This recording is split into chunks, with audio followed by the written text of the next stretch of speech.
माझ्या सासूची तिन्ही मुलं माझ्या सासूचा खूप छळ करत असायचे. त्यांना जेवायला सुद्धा देत नसायचे आणि त्यांना एका खोलीत कैद करून ठेवले होते. जेव्हा हे मी माझ्या नवऱ्याला सांगायचे तेव्हा ते सुद्धा म्हणायचे की जे काही होत आहे ते योग्यच होत आहे. नवऱ्याचे बोलणे ऐकून मी हैराण होत होते. एक दिवस मला सासूबाईंच्या खोलीतून किंचाळण्याचा आवाज आला म्हणून मी धावत त्यांच्या खोलीत गेले. पण समोरचे दृश्य पाहून माझी शुद्ध हरपली. कारण माझ्या दिरांनी तर कथेचे संपूर्ण सत्य जाणून घेण्यासाठी कथा शेवटपर्यंत नक्की ऐका. माझे नाव रुपाली आहे. माझ्या मोठ्या बहिणीसाठी आज खूप श्रीमंत घराण्यातील स्थळ आले होते. त्यांची 3 मुले होती. त्या 3 मुलांपैकी छोट्या मुलाचे स्थळ माझ्या मोठ्या बहिणीसाठी आले होते. पहिल्या 2 मुलांची लग्न झाली होती आणि त्यांच्या घरात त्यांच्या आईसुद्धा होत्या. माझ्या बहिणीने या स्थळाला होकार दिला होता, पण त्यानंतर माझी बहीण खूप काळजीत आणि खोल विचारात दिसायला लागली होती. तसं पण आमच्या घरात नकार देण्याचा हक्क कुणालाच नव्हता.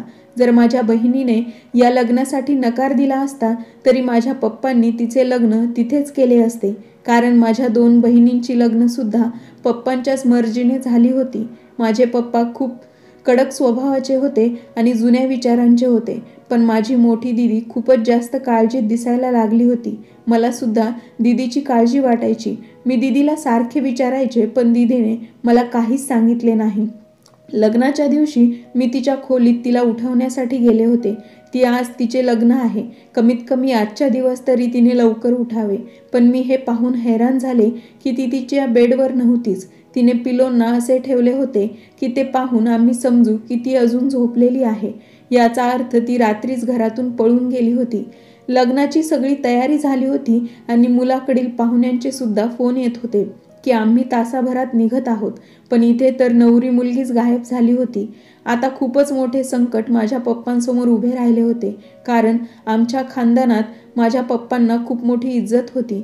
देवाने माझ्या पप्पांना 5 मुली दिल्या होत्या. पण माझे पप्पा असे कधीच म्हटले नाही की देवाने फक्त मला मुलीच दिल्या आहेत, मुलगा दिला नाही. आजपर्यंत आम्ही आमच्या पप्पांची इज्जत जपली होती, त्यांचा सन्मान जपला होता. माझ्या 2 मोठ्या बहिणींनी सुद्धा नेहमीच पप्पांचा मान राखला होता. त्या कधीच पप्पांच्या विरोधात गेल्या नाहीत. त्यांनी पप्पांच्या पसंतीने केलेल्या मुलासोबतच लग्न केले होते आणि आपापल्या सासरी आनंदाने राहत होत्या. आता माझ्या 3ऱ्या बहिणीचे लग्न होते, परंतु माझ्या दीदीने माहीत नाही काय विचार केला आणि ती घरातून पळून गेली. माझ्या दीदीने जाण्या अगोदर आमच्यासाठी एक पत्र लिहून ठेवले होते, ज्यामध्ये लिहिले होते की मी माझ्या आवडीच्या मुलाबरोबर जात आहे. माझे त्याच्यावर खूप प्रेम आहे. मला त्याच्यासोबतच लग्न करायचे आहे. मी ते पत्र पप्पांच्या हातामध्ये दिले. ते पत्र वाचताच अंगात जीव नसल्यासारखे पप्पा तिथेच खुर्चीवर बसले आणि आपले डोके दोन्ही हातांनी पकडून रडू लागले. पप्पांची अशी अवस्था मला पाहवत नव्हती, म्हणून मी त्यांच्या पायाजवळ बसले आणि त्यांना समजवण्याचा प्रयत्न करू लागले. तेव्हा पप्पा माझ्याकडे अशा नजरेने पाहू लागले की मी सुद्धा काहीतरी गुन्हा केला आहे. माझे आई आणि पप्पा दोघेही खूप टेन्शनमध्ये होते. माझे पप्पा मला म्हणाले की रुपा, आता तूच आमची इज्जत वाचवू शकतेस. तुझ्या दीदीच्या जागी तू नवरी बनून जा. पप्पांचे हे शब्द ऐकताच मी आश्चर्याने त्यांच्या तोंडाकडे पाहू लागले. माझे वय तर फक्त 18 वर्ष मागच्या महिन्यातच पूर्ण झाले होते आणि मी लगेच लग्न कसे करू शकत होते. मला अजून शिकायचे होते. पण पप्पांच्या शब्दाला मान देऊन मी माझ्या स्वप्नांची कुर्बानी द्यायला तयार झाले. पण प्रश्न हा होता की मुलाकडच्या माणसांनी मला पसंत केले असते का? त्यांना ही गोष्ट मान्य झाली असती का? कारण त्यांनी तर माझ्या दीदीला पसंत केले होते ना. अजूनपर्यंत पाहुणे मंडळी आली नव्हती, तोपर्यंत सर्व काही ठीक होते. पण जसे पाहुणे आले तसे लगेच माझ्या आईने मुलाच्या आईला घरात बोलावून घेतले आणि रडत रडतच त्यांना सर्व काही सांगून टाकले. मुलाच्या आईच्या पायावर डोके ठेवून माझ्या आईने माफी मागितली आणि म्हणाली, आमचा नाईलाज आहे हो, आमची इज्जत ठेवा.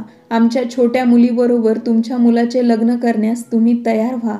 जर आलेली वरात आमच्या दारातून अशीच परत गेली तर आमची खूपच बदनामी होईल हो.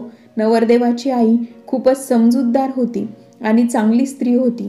समोरच्या व्यक्तीची परिस्थिती आणि त्याची अवस्था त्या चांगल्या प्रकारे ओळखत होत्या. त्यांनी लगेच आईच्या खांद्यावर हात ठेवला आणि म्हणाल्या, तुम्हाला चिंता करण्याची काहीच गरज नाही. यामध्ये तुमची काहीच चूक नाही. जे काही केले आहे ते तुमच्या मुलीने केले आहे. त्यामध्ये तुमचा दोष नाही. तुम्ही चिंता करू नका. आम्ही तुमच्या छोट्या मुलीचा स्वीकार करायला तयार आहोत. मी माझ्या मुलाला समजावेन.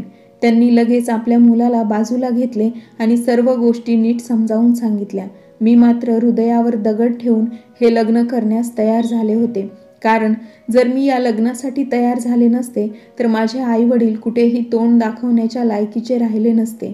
मी चेहऱ्यावर लग्नाची ओढणी घेऊन लग्नाच्या सर्व विधी लवकरात लवकर पार पाडल्या. कारण आलेल्या लोकांना संशय यायला नको आणि त्यांना बोलण्यासाठी संधी मिळायला नको म्हणून. शेवटी माझे अशा प्रकारे लग्न झाले.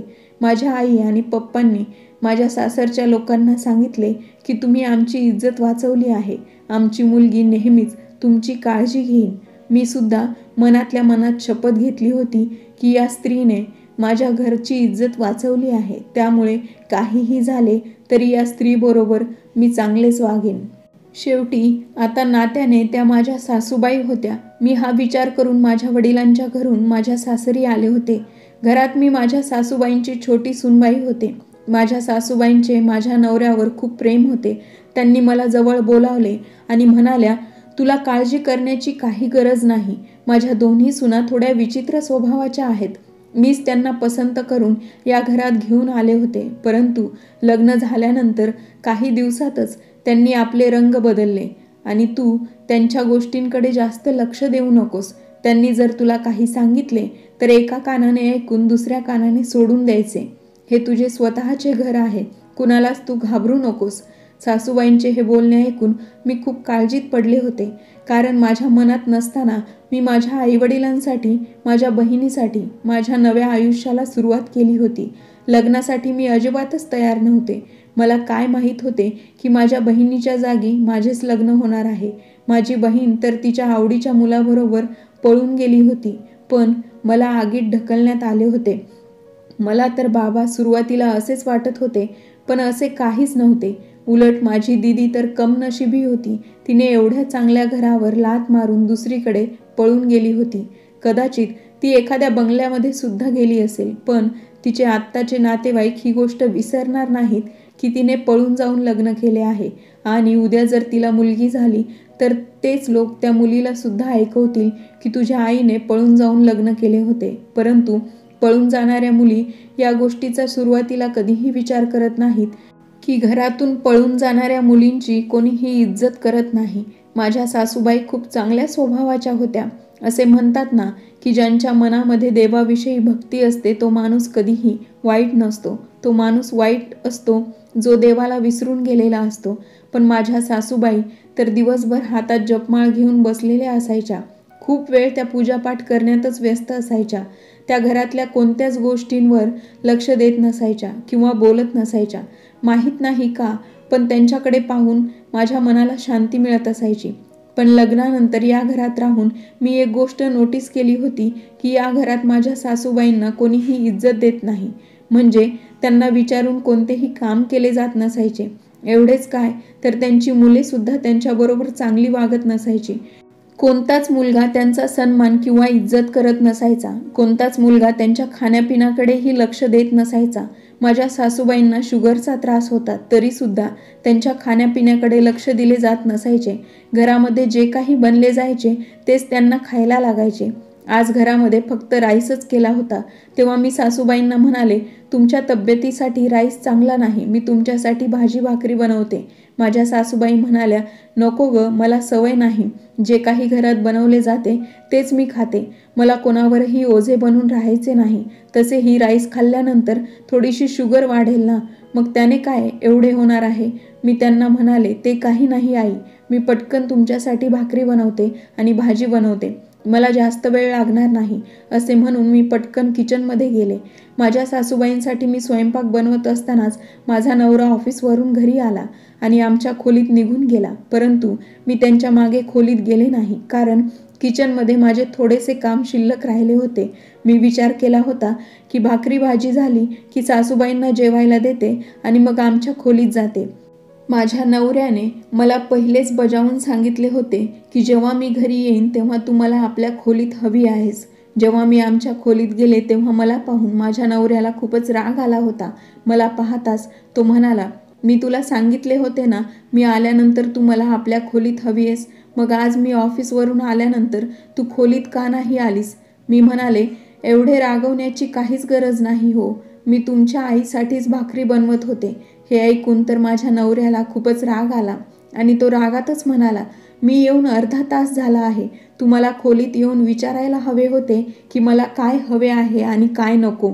तुम्हाला पाणी आणून द्यायला हवे होते आणि त्यानंतर कॉफी. आत्ताच्या आत्ता जा आणि माझ्यासाठी जेवण घेऊन ये. तेव्हा मी म्हणाले, अहो एवढे रागवता कशाला? मी तुमच्याच आईची सेवा करत होते ना. तुम्हाला तर या गोष्टीमुळे आनंद व्हायला हवा होता, पण उलट तुम्ही माझ्यावर रागवत आहात. पण माझ्या नवऱ्याचे पुढचे बोलणे ऐकून मी खूपच हैराण झाले होते. जेव्हा माझा नवरा म्हणाला, काहीच गरज नाही माझ्या आईची सेवा करायची. माझ्या दोन्ही वहिन्या तर तिची सेवा करत नाहीत. जर तू ही जबाबदारी घेशील तर पुढे सुद्धा तुला या सर्व गोष्टी कराव्याच लागतील आणि जर तू माझ्या वेळेतील वेळ माझ्या आईला दिला तर मला ते चालणार नाही. हे ऐकून मी हैराण झाले होते. म्हणाले, त्यांची कोणीतरी सेवा करायला हवीच ना. त्यांचे आता वय झाले आहे. त्यांना शुगरचा त्रास आहे. माझा नवरा म्हणाला, तू आईचा विषय सोडून दे.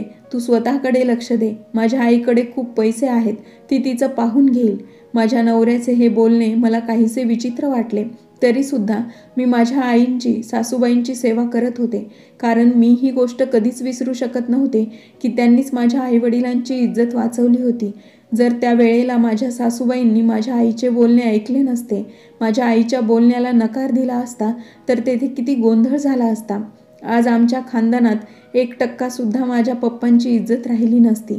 आणि दुसरी गोष्ट म्हणजे मी लग्न करून सासरी आल्यामुळे मी माझ्या नव्या आयुष्याला सुरुवात केली होती. माझ्या आईची जागा आता माझ्या सासूबाईंनी घेतली होती. मग त्यांची सेवा करणे हे माझे कर्तव्यच होते. म्हणूनच मी त्यांची सेवा करत होते. माझे सासर माझ्या माहेरपासून लांब दुसऱ्या शहरात होते. त्यामुळे आमच्या खानदानातील लोकांना हे माहिती नव्हते की माझ्या मोठ्या दिदीच्या जागी मी लग्न करून आली आहे. सगळे लोक हेच समजत होते की माझ्या दिदीचे लग्न होऊन ती सासरी आली आहे आणि मी माझ्याच घरी राहते.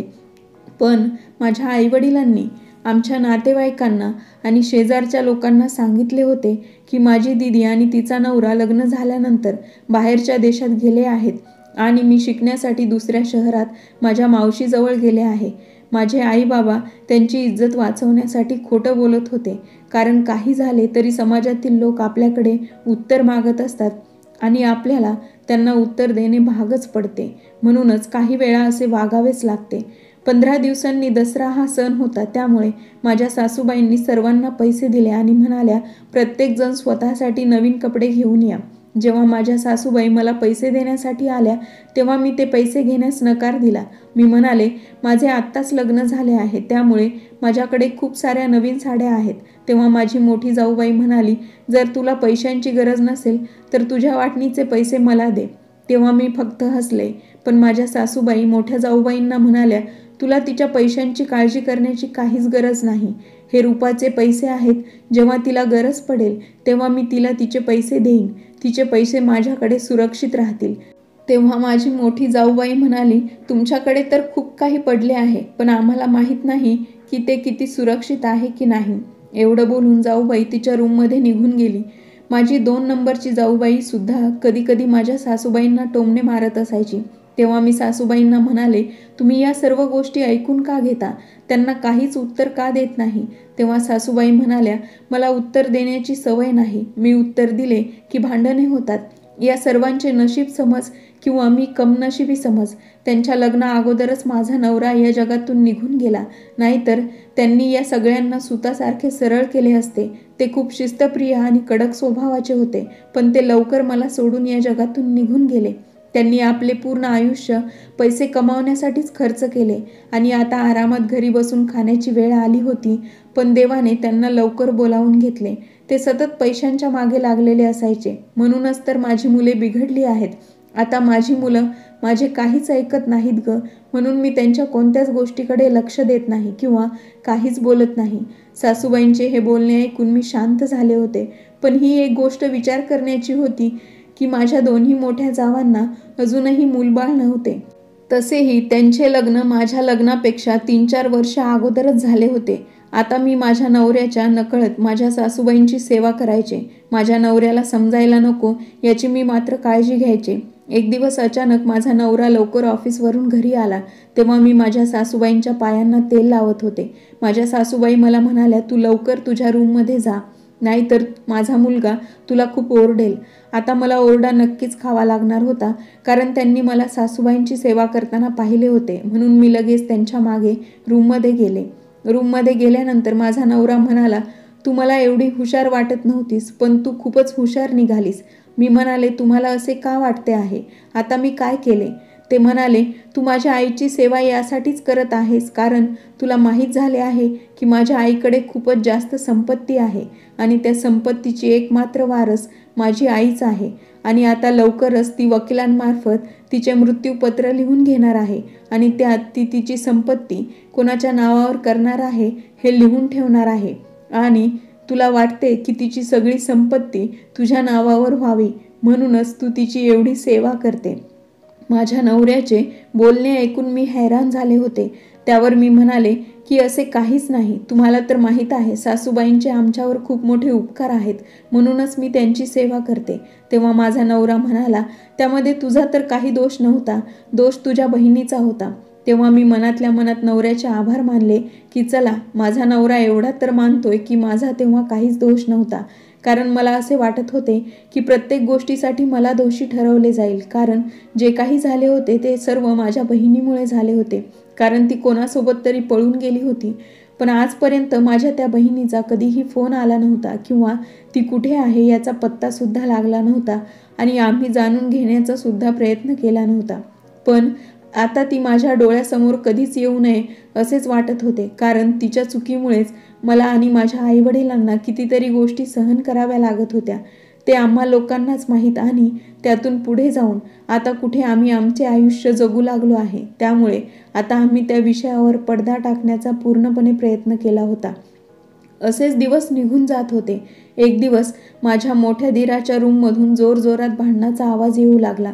तेव्हा माझ्या नवऱ्याची झोपमोड होऊन त्यांचे सुद्धा डोळे उघडले होते. तेव्हा माझा नवरा मला म्हणाला, "तू कान बंद करून आराम कर, हे रोजचेच आहे. आज फक्त आवाज थोडा मोठा आहे, एवढंच." पण त्यांच्या दुसऱ्या दिवशीही तिघेही भाऊ एकत्र बसले होते आणि त्यांनी मला चहा बनवायला सांगितला होता.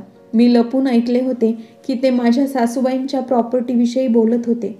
संध्याकाळच्या वेळेला ते माझ्या सासूबाईंच्या रूममध्ये गेले आणि त्यांच्यासोबत वाद घालू लागले.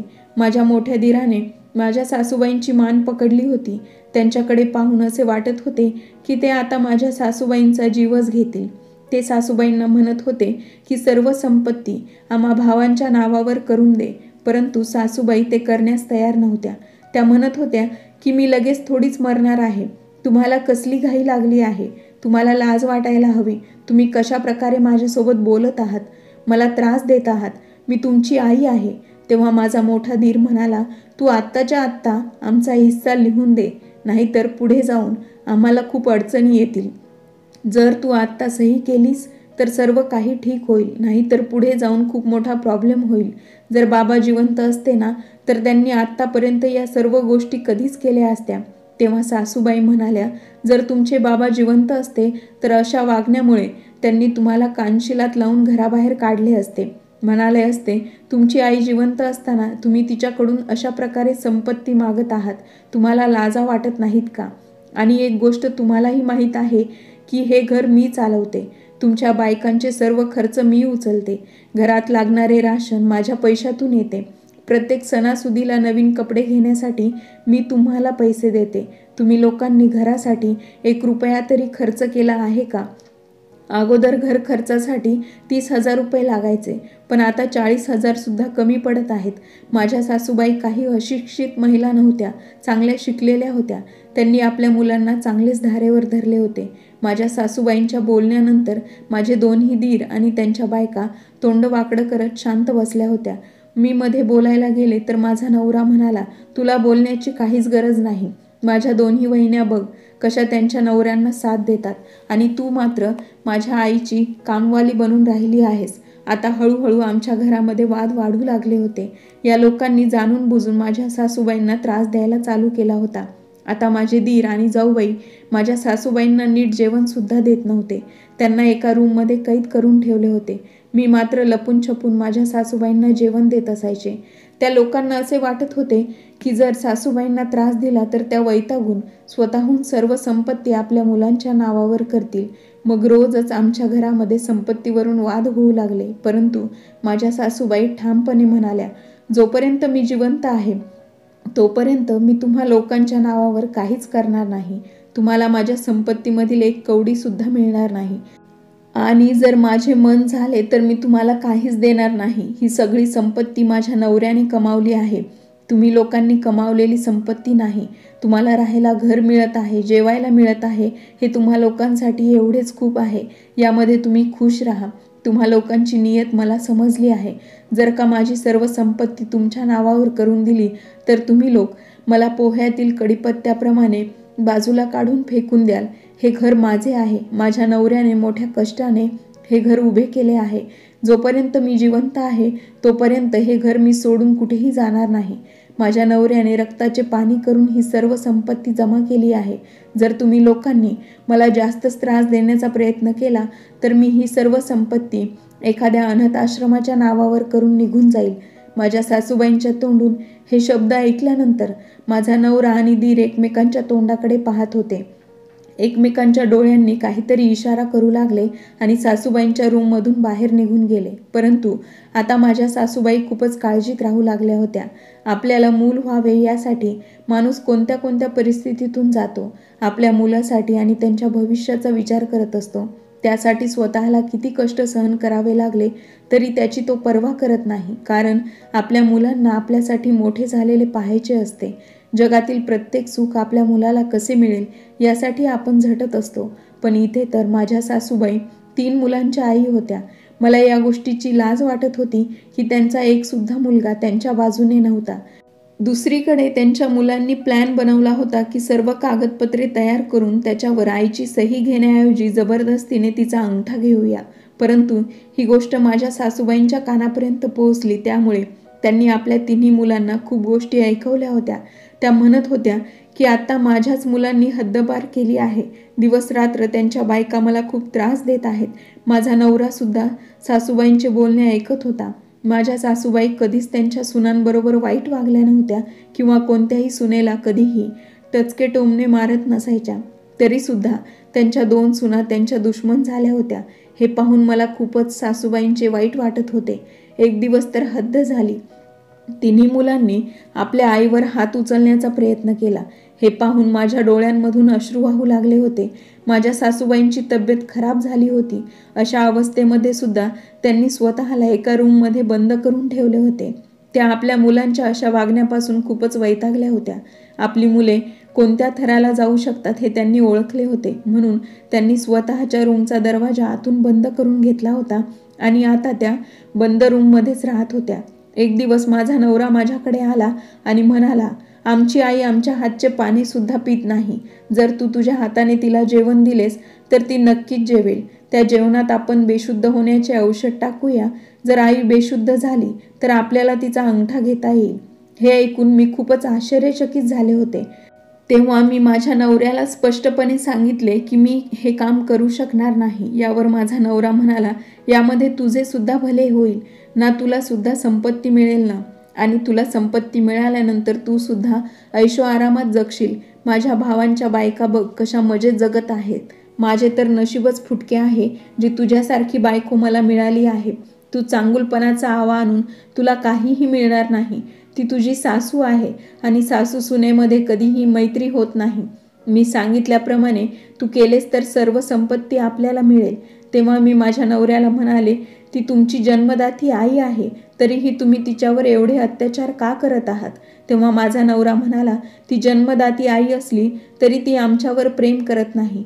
जर तिने आमच्यावर प्रेम केले असते तर तिने आत्तापर्यंत सगळी संपत्ती आमच्या नावावर कधीच केली असती. पण तिचे मन आमच्यावरून उडाले आहे. म्हणूनच ती आता तिची संपत्ती आमच्या नावावर करणार नाही तर एखाद्या अनाथ आश्रमाला देणार आहे. मग तर आमच्या हाती काहीच लागणार नाही ना. मला माहीत होते की माझ्या नवऱ्याने आणि माझ्या दिरांनी त्यांच्या आईची सेवा कधीच केली नव्हती, त्यांना कधीच खुश ठेवले नव्हते. म्हणूनच त्यांच्या मनातून त्यांच्या मुलांचे प्रेम कमी झाले होते. माझ्या सासूबाई सर्व संपत्ती अनाथ आश्रमाला देण्याअगोदर त्यांच्या मुलांना सर्व संपत्ती त्यांच्या नावावर करून घ्यायची होती. माझ्या नवऱ्याने सुरुवातीला मला खूपच प्रेमाने समजावले, परंतु तरीही मी नकार दिल्यावर तो मला म्हणाला, जर तू माझे काहीच ऐकले नाहीस तर मी तुला घटस्फोट देईन. त्यावर मी म्हणाले, ठीक आहे, घटस्फोट मिळाला तर मला काहीच फरक पडणार नाही. मी माझ्या आई समान सासूसोबत धोका करण्यास तयार नाही. जो व्यक्ती आपल्या आईचा सांभाळ करू शकत नाही, तिच्या जीवावर उठतो, अशा माणसाबरोबर मलाच राहायचं नाही. पुढे जाऊन तुम्ही पैशासाठी तुमच्या बायकोला सुद्धा विकून टाकाल. हे ऐकताच माझ्या नवऱ्याने मला कानाखाली दिली होती. त्यांना खूप राग आला होता. माझ्या नवऱ्याच्या अशा कृतीमुळे माझ्या डोळ्यातून अश्रू वाहू लागले होते. म्हणून मी तिथून शांतपणे किचनमध्ये गेले आणि काम करू लागले. मी माझ्या नशिबाला दोष देत रडत होते, कारण मी कोणालाच काहीच बोलू शकत नव्हते. माझे आई वडील मजबूर होते. त्यांची एक मुलगी काळे तोंड करून निघून गेली होती आणि एक मुलगी अजून लग्नाची होती. म्हणून मी त्यांच्यावर कोणत्याही प्रकारचे ओझे देण्याचा विचार करत नव्हते. मी शांतपणे माझे काम करत राहिले. जेव्हा मला माझ्या सासूबाईंनी पाहिले तेव्हा त्या म्हणाल्या, तुझ्या चेहऱ्याला काय झाले आहे?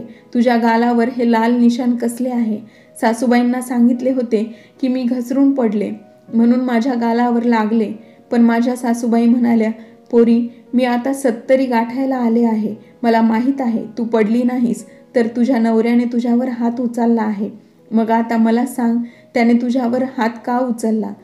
मी सासूबाईंना म्हणाले, नाही आई, असं काहीच नाही. आमचा असाच थोडा वाद झाला होता. मला खरं कारण सांगून त्यांना काळजीत पाडायचे नव्हते. माझ्या सासूबाईंना माहीत झाले होते की त्यांच्या मुलाने माझ्यावर हात उचलला आहे. तरीसुद्धा त्यांनी मला जास्त काही प्रश्न विचारले नाही आणि माझ्या डोक्यावर हात ठेवत मला आशीर्वाद दिला की देव तुला नेहमी खुश ठेवो. एवढे बोलून त्या आपल्या रूममध्ये निघून गेल्या होत्या. आज वातावरण खूपच खराब होते. वारे वादळ सुटले होते. जोरात पाऊस पडत होता आणि विजांचा कडकडाट होत होता. असे वाटत होते आज काहीतरी अघटित घडणार आहे. रात्रीचे जेवण झाल्यानंतर सर्वजण आपापल्या रूममध्ये झोपण्यासाठी गेले होते. मी सुद्धा शांतपणे माझ्या बेडवर पडले होते, परंतु मला झोप येत नव्हती. मला सारखी माझ्या सासूबाईंची आठवण येत होती आणि त्यात हे वातावरण. 3 मुले असून सुद्धा त्यांची किती वाईट अवस्था झाली होती, या विचारातच माझा डोळा कधी लागला मला समजलेच नाही. अर्धी रात्र मला कोणाच्या तरी किंचाळण्याचा आवाज आला आणि त्या आवाजाने माझी झोपमोड झाली. मी धावतच माझ्या सासूबाईंच्या रूममध्ये पोहोचले. तेव्हा समोरील दृश्य पाहून माझी शुद्धच हरपली. माझ्या सासूबाई वेदनेने ओरडत होत्या. त्यांचे किंचाळणे, त्यांचे ओरडणे बाहेरच्या विजांच्या कडकडण्याच्या आवाजात हरवले होते. सासूबाईंची 3 मुले आणि 2 सुना त्यांच्या आजूबाजूला होत्या. त्यांनी जोर जबरदस्ती माझ्या सासूबाईंचा अंगठा त्या कागदपत्रांवर घेतला होता. त्यांनी माझ्या सासूबाईंचा हात वाईटरित्या पिरगळला होता. एवढेच नव्हे तर त्यांनी माझ्या सासूबाईंना मारहाण केलेली सुद्धा दिसत होती. मी त्यांना वाचवण्यासाठी पुढे गेले तर माझ्या नवऱ्याने मला पकडले आणि एका रूममध्ये ओढत नेऊन लॉक करून टाकले. मी खूप ओरडत होते, रडत होते, पण माझे कोणीच ऐकले नाही. सकाळी जेव्हा मला रूममधून बाहेर काढले तेव्हा मला कळाले की या लोकांनी माझ्या सासूबाईंना कोणत्या तरी वृद्धाश्रमात बाहेर सोडून दिले आहे. माझ्या सासूबाई घरात नव्हत्या. हॉलचा दरवाजा उघडाच होता. माझ्या सासूबाईंना फरफटत नेले होते. त्याचे निशाण स्पष्टपणे दिसत होते. आता 3ही भाऊ आणि त्यांच्या 2 बायका खूपच खुश दिसत होत्या, कारण त्यांच्या हातात सर्व संपत्तीचे कागदपत्र आले होते. जेव्हा मी त्यांना म्हणाले की तुम्ही तुमच्या आईबरोबर खूपच चुकीचे केले आहे, देव तुम्हाला कधीच या गोष्टीसाठी माफ करणार नाही, तुम्हाला याची शिक्षा नक्कीच भेटणार, तेव्हा माझा मोठा दीर माझ्या नवऱ्याला म्हणाला, तुझ्याकडे आता खूप संपत्ती आहे. आता तुझ्या या बायकोचा काहीतरी सोक्षमोक्ष लाव, नाहीतर हिला घटस्फोट देऊन टाक. नाहीतर ही बाई उद्या सर्वांना जाऊन सगळे सत्य सांगेल. म्हणून हिला आत्ताच्या आत्ता घटस्फोट देऊन घराबाहेर हाकलून दे. तेव्हा माझ्या नवऱ्याने मला लगेच हाताला धरले आणि फरफटत घेऊन घराबाहेर ढकलले आणि दरवाजा लावून घेतला. तेव्हा माझ्या मनात खूप विचार येत होते. मी ठरवले होते की मी माझ्या सासूबाईंची मदत करणार, कारण त्यांच्या बाबतीत खूपच चुकीचे झाले होते. मुलांनी त्यांची संपत्ती स्वतःच्या नावावर करून सुद्धा त्यांना जखमी अवस्थेत घराबाहेर काढले होते आणि मलाही आता घराबाहेर काढले होते. परंतु मी जाताना त्यांना सांगितले होते की तुम्हाला तुमच्या पापाची शिक्षा नक्कीच मिळणार. तेव्हा माझा दीर हसून म्हणाला की शिक्षा नाही तर आता आमची मजा आहे. माझ्या नवऱ्यानेही मला धमकी दिली होती की तुझ्या घरच्यांना मी बदनाम करणार आहे. उंच मानेने ते कसे जगतात तेच मी पाहतो. तेव्हा मला खूप वाईट वाटले होते. मी हाच विचार करत घराच्या बाहेर आले आणि थोडेच दूर गेले तर मला माझ्या पायाखालची जमीन हलल्यासारखी वाटली आणि क्षणातच जमीन जोरजोरात हालू लागली.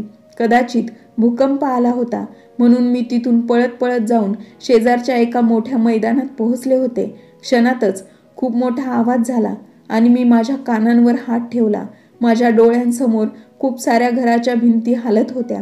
काही घरांच्या भिंती खचल्या होत्या तर काही घरांच्या भिंतींना तडे गेले होते. माझी आमच्या घराकडे नजर गेली तर आमचे घर पूर्ण जमीनदोस्त झाले होते. मी ते पाहून खूप घाबरले होते आणि खूप मोठमोठ्याने रडत होते. पण थोड्या वेळाने शांत झाले आणि वर आभाळाकडे पाहिले, कारण ज्या लोकांनी खूप वाईट काम केले होते त्या वाईट कामाची शिक्षा त्यांना लगेचच मिळाली होती. कारण माझ्या घराकडे पाहून वाटत होते की त्यामध्ये कोणीही वाचलेच नसणार. कदाचित मला अजून आयुष्य लाभले असेल म्हणूनच मी त्या घरातून बाहेर पडले असेल. आता मी माझ्या सासूबाईंचा शोध घेऊ लागले. जेव्हा मला माझ्या सासूबाईंचा पत्ता सापडला, त्या दुसऱ्या शहरात एका वृद्धाश्रमामध्ये होत्या. तेव्हा मी लगेच तेथे जाऊन त्यांना हॉस्पिटलमध्ये ॲडमिट केले. जेव्हा माझ्या सासूबाईंना समजले की त्यांची 2 मोठी मुलं आणि त्यांच्या बायका या जगात नाहीत आणि त्यांचा छोटा मुलगा हॉस्पिटलमध्ये मरणाशी झुंजत आहे, तेव्हा त्यांना हे ऐकून खूप मोठा धक्का बसला होता. त्या निशब्द झाल्या होत्या. त्यांच्या डोळ्यातून अश्रू वाहू लागले होते. तेव्हा मी विचार करत होते की आईची माया कशी असते ना. ज्या मुलांनी तिला मरण यातना दिल्या तरी सुद्धा त्याच मुलांसाठी आज त्या माऊलीच्या डोळ्यातून अश्रू वाहत होते. आईचे काळीज असेच असते. मी माझ्या सासूबाईंवर हॉस्पिटलमध्ये महिनाभर उपचार केल्यानंतर त्या पूर्णपणे बऱ्या झाल्या होत्या. पण माझ्या नवऱ्याचा हॉस्पिटलमध्येच उपचारादरम्यान मृत्यू झाला होता. त्याच्या डोक्याला खूप मार लागला होता. आता मी माझ्या सासूबाईंसोबत एका फ्लॅटमध्ये राहते, जो फ्लॅट माझ्या सासूबाईंनी रेंटवर दिला होता. मी त्यांना एकटीला सोडू शकत नव्हते. मी त्यांना म्हणाले होते की तुम्ही माझ्यासोबत माझ्या माहेरी चला. माझे आई वडील सुद्धा एकटेच आहेत. त्यांना सुद्धा माझी गरज आहे. आपण सर्वजण एकत्र राहू. पण माझ्या सासूबाई तयार होत नव्हत्या. शेवटी मी आणि माझ्या आई वडिलांनी खूप समजावून माझ्या सासूबाई तयार झाल्या आणि आता आम्ही सर्वजण एकत्र खूप आनंदात राहत आहोत. माझ्या छोट्या बहिणीचे पण लग्न झाले आणि आता मला दुसरे लग्न करण्यासाठी माझ्या आई वडील आणि सासूबाई म्हणत होत्या. पण मी त्या सगळ्यांना सरळ सरळ नकार दिला होता. माझ्या सासूबाईंच्या 3 मुलांनी पैशाच्या लोभापायी सगळ्या हद्द पार केल्या होत्या. पण त्यांना देवाने लगेचच शिक्षा दिली होती. देवाने दाखवले होते की जेव्हा एखाद्या आईचे मन दुखावले जाते तेव्हा शिक्षा मिळण्यास कधीच उशीर होत नाही. तुम्हाला कथा कशी वाटली ते कमेंट बॉक्समध्ये नक्की सांगा. कथा आवडली असेल तर लाईक आणि शेअर करायला विसरू नका आणि चॅनलला सबस्क्राईब करायला विसरू नका. भेटूया नवीन एका व्हिडिओमध्ये नवीन एका कथेसह.